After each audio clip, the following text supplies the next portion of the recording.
ரொம்பவே உடம்புக்கு ஆரோக்கியமான பூண்டு கார சட்னி எப்படி பண்ணலான்னு பார்க்கலாம். நான் ஒரு வடை சட்டியில் நான் வந்து 4 டீஸ்பூனுக்கு தேங்காய் எண்ணெய் சேர்த்துக்கிறேன்.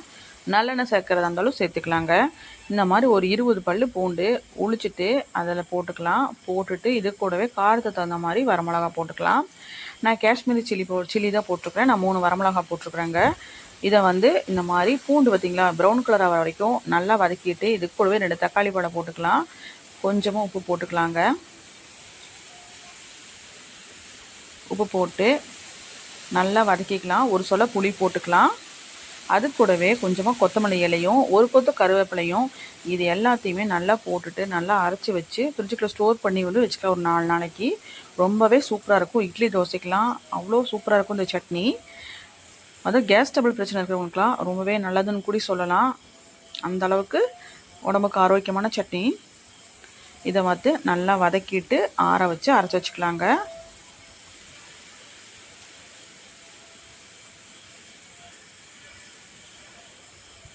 கடைசியாக கடுகு கருவேப்பிலை போட்டு தேங்காய் ஊற்றி தாளித்தோம்னா சூப்பரான நமக்கு பூண்டு கார சட்னி ரெடி ஆயிடும். மறக்காமல் ட்ரை பண்ணி பார்த்துட்டு எப்படி இருக்குன்னு சொல்லுங்கள்.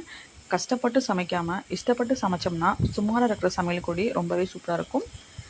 சுட சுட தோசை சுட்டு தொட்டு சாப்பிட்டா வேறு லெவலில் இருக்கும். மறக்காமல் ட்ரை பண்ணி பாருங்கள். தேங்க்ஸ் ஃபார் வாட்சிங்.